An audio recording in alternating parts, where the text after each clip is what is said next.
she sat on the stairs, eating someone else's leftovers. This was the first time she tasted food other than chicken, rice and apples. Hannah's taste buds opened a crack in her closed heart. The next day, Hannah was preparing to treat the burns, but Joseph inexplicably called her a nun who only loved to eat chicken and rice, and liked to help those who were injured. Hannah showed a long-lost smile. Joseph guessed Hannah's hair color again. He deliberately tore off the gauze forcefully, making Joseph cry from the pain, to stop his incessant teasing, but Joseph showed no signs of stopping. Hannah, who had been silent, finally spoke. She was puzzled as to why Joseph called her Clara, but Joseph wanted her to trade a secret. Hannah shared the secret that she was deaf. Hannah's deafness was caused by factors later in life. Joseph wanted to know what led to it, but Hannah flatly refused. Joseph told a story. There was once a beautiful nurse named Clara. She took care of a 15-year-old boy. The boy was very shy, because he needed this nurse to take care of everything, just like Joseph lying in bed. At first she didn't pay attention, just took care of her like taking care of a baby. But later, the boy developed complications after surgery and was about to die. Clara kept watch by the bedside day and night, until just before the boy died. He kept calling Clara's name. Only then did she realize that she loved him. Hannah shed tears. This story seemed to be about the two of them. With this in-depth conversation, their relationship got a step closer. He began to be more unrestrained. The scale of his words went up another level, but Hannah wasn't disgusted. Instead, she even deliberately cooperated. As they talked,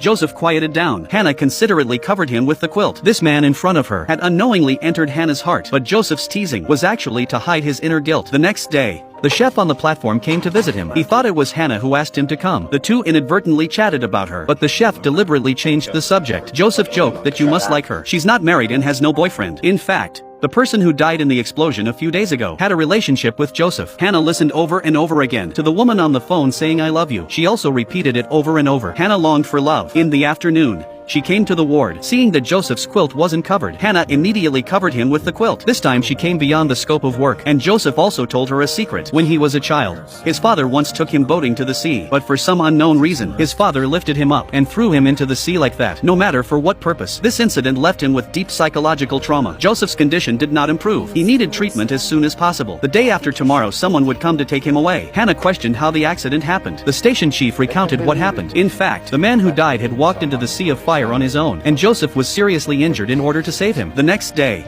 Hannah brought up that book. Joseph used the book to reveal a secret in his heart.